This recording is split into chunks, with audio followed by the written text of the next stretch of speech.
So this video is about a vintage 1990 Speed Queen Marathon heavy-duty washer, stainless steel, all that stuff you see there. Picked these up on Marketplace. Have a washer and dryer for 50 bucks for both of them.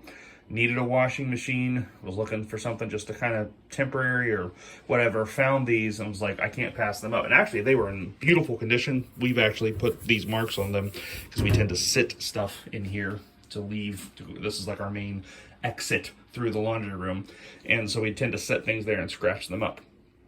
But this thing has worked flawlessly. It has the stainless steel thing there, basket, whatever you call it. There's water in it right now, and I'll explain why that's there. But we have a family of 7. We use this thing 3 to 5 times per day, most weekdays. And so it gets used very, very heavily. And I love how aggressive it is and just how durable. However, the other day it started screaming. Literally, if you've ever heard a washer scream, it was, I don't even try to replicate the sound, but it literally screamed. It was hilarious. And then smoke started billowing up the back. Not good. So we obviously stopped it, shut it off, pumped the water out, and removed the front cover, and I'll show you what we found. And one thing I like about Speed Queens is how this front panel comes off. My old washer, the front panel did not come off, but there's just 2 little clips and 2 bolts here at the bottom, and the front panel just opens up. You don't have to even pull it out from the wall. Other washers don't do that. And so it's almost like Speed Queen is meant to be serviced. And there's a lot of room to work down here. Let me just give you a little overview of how this works. Here's the drum. It's, of course, suspended by springs to, keep it from flopping around, reduce vibration. Here is the motor. Again, that thing is 34 years old. There's a belt that runs from a pulley on the motor. Excuse me. Back. See that part that's turning? That's what turns the drum. I'm assuming this is the transmission. This right here is the brake. There's a brake pad, for lack of a better term. I have the part number for that goes into this pulley. You can see there's brake dust and dirt. And when it's done with the spin cycle, you'll hear, that's that brake engaging, and that friction is wearing those pads down, but also stopping things. There's another pulley, that small pulley, that runs a belt over to this water pump. Now, when I looked up the part numbers to get prices when I first got the machine just to see, I knew this was the most expensive thing, maybe beside the motor. $299 is what I found on eBay, and I was hoping this would never go out. Of course, what's the first thing that breaks? It was that. How I know that is when I crawled under here after the thing was done screaming and smoking, I saw this belt laying here. I thought, oh, no problem, it threw a belt. Yeah, but when I started looking at the belt, I realized something. So this belt is pretty healthy, honestly. Except you see where it broke. I don't know if you can see that very well, but it's really worn down. It obviously got very hot, and then it just snapped. Well, that would tell me that one part, this was hooked to 2 pulleys, one of those stopped moving, caused the friction, which burnt the belt, snapped it. So I reached under here, I can't even move that impeller. This is seized for reasons unknown to me. Hopped on eBay, sure enough, $299, but I found a used one someplace out in California, I'll link to the description, that had that same model. Again, for these old machines, if you can get part numbers, you need to keep your part numbers, and I'll include those in the link as well. $40 shipped. It's used, so it might last 2 weeks. I don't know. That's why I bought 2 of them. This one, the other one has a little bit more play in it, so this is why I'm using this one.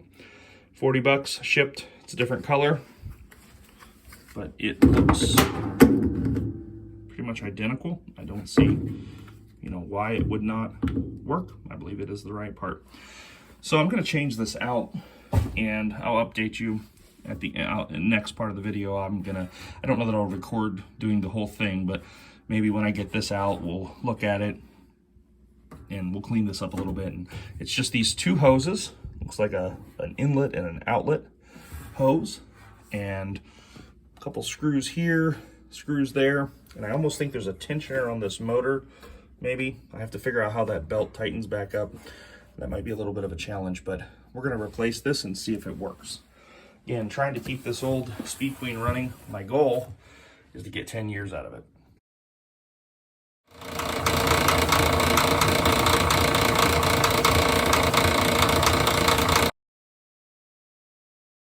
Okay, so we got the second replacement pump in. The data's running quiet.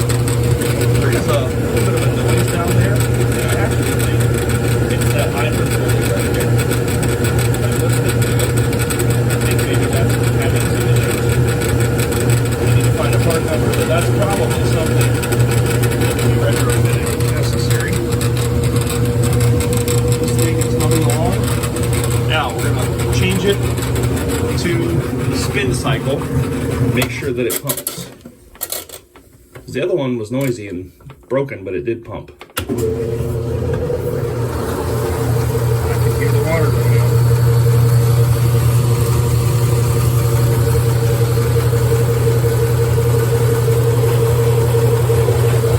Yep.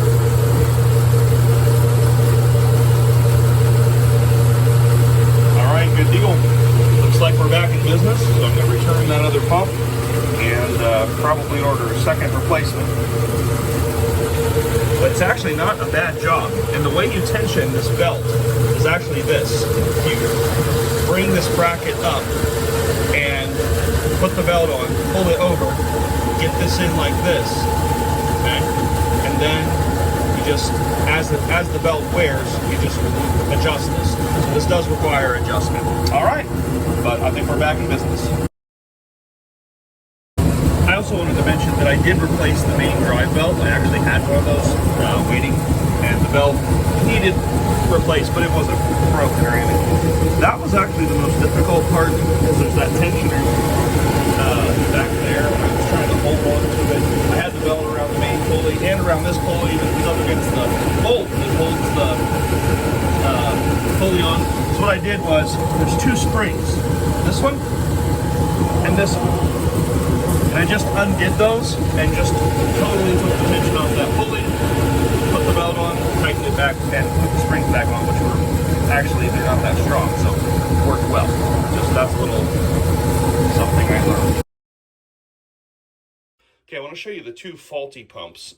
This one, the original, which, by the way, the date stamp, it says 8990. So I'm not sure what that means, but those dates, this is a 1990 model, that would correspond. So I think this is the original pump. This is seized up solid. This one, though, I don't know if you can see it, but when you go to turn it, it actually rotates on this shaft a little bit. And you can't see down in there, but you can see the impeller. It doesn't start to move. This is the one I didn't mean to install because I thought something was wrong with it. I accidentally installed it. Oh, there you can see the impeller. See, I'm turning there's play. Then it turns, and I think something's wrong there. There's like a little roll pin or something in there. They all have that.